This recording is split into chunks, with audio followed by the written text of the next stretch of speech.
This is YouTube Joseph W. I'm walking with prehistoric Flora episode 4, I think, the Permian. Alright, maybe we're getting used to it. Let's begin. So this is so we're in the Permian period now. This is the Flora is this plant, I mean the glossopetus, something like that. It was a group of glossopetoids and lived in the Permian it was like 13 to 26 feet in length. I mean height, not length. Oh, I mean tall it was. And then there was in the southern hemisphere. It lived in the southern hemisphere. So, technically we're in South Africa. So, and then there's this one, which is a carnivore, Automuna, or Automina, or something like that. It lived in the late Permian. It was 33 feet or 10 meters high. It lived worldwide. I forgot to mention the glossoptetus, like 4 to 8 meters high. This thing, and then lived worldwide. The next plant we have is the oligocupa, which is like, it lived in it was a fern, and lived from the Carboniferous to Permian. Was like 20 inches or 50 centimeters tall. Lived worldwide. And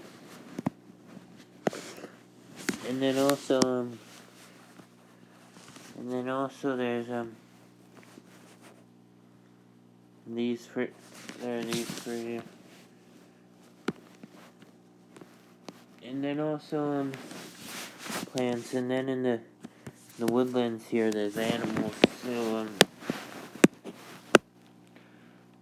there's the Listosaurus, which was which I'm not sure how big it was. Hold on. No, not Listosaurus. This is Dicynodon. Hold on, just ignore that. Sorry. Not in here. I think it was cow size. And then there was Pharaxodon, which was a cat-sized scavenger, which the Pharaxodon was our ancestor from this time. And then there was the Proterosuchus, which was the Proterosuchus, which was the ancestor of the dinosaur, or something like it, was the ancestor of the dinosaurs from this time. And then there was Gorgonopsids, which the Gorgonopsids which were the saber-toothed. I don't really know how big they were. I think they were like the lion size. And then there was Scutosaurus, which we do have here. It's like in the book I'm looking at, which was a parareptile, lived in the late Permian. It was 6.5 feet long or 2 meters. Lived in Russia.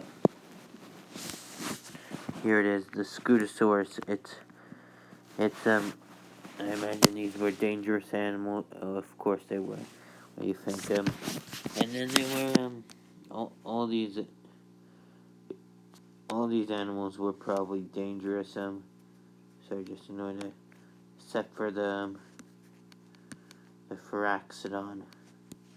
Hold on. And then at the end of the Permian, everything went horribly wrong.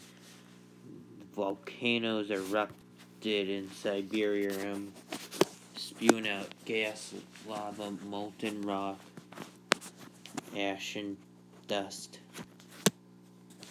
And then there was all the usual volcanic ejecta. Then there was this was in Siberia. This was a type of volcanic activity. known as a flood basalt. This flood basalt was called the Siberian Tracks. It spewed out so much lava that it covered enough to cover the entire United States under the continental United States under 1 mile of molten rock. And then there was hold on, we'll get there. And then it caused acid rain and darkness for a few months. It was acid rain for like weeks afterwards. The lava and all that, and then I think it was fires within the first few days. In the first week, then in the first few weeks there was acid rain. Then it was dark for 6 to 8 months. And then it was dark and cold for like a few years, and then it was cold, and then it was volcanic winter. By this point, at some point around here is when 95% of all life on Earth died out, including the Scutosaurus, Oligornopsid, and Scutosaurus, along with most Dicynodonts. These all were gone. And then there was these creatures died out. One sloop. They're dead. They're gone. And then gas, and then poisons. Toxic gas, sulfur. Polluted the oceans. Sulfur and toxic bacteria took over from plankton. And then there was on land, there was a final wave of global warm extinction. Everything became barren and all that. And then there was up to like 500,000 years after the extinction. And then there was a period of global warming for 500,000 to 1 million years after the extinction. Then 1 to 2 million years after the extinction, it was a drought. And then there was and then also they could have been around the time of the Great Dying. There could have been a comet collision off the coast of what is now the Falkland. The western, in the Pacific Ocean. There could have been a comet hit the Earth. But we don't know that for sure. We do know that the great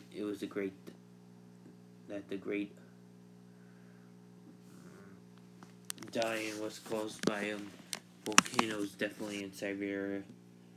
Alright, thank you for watching. Be sure to like, comment, subscribe as always. Bye bye.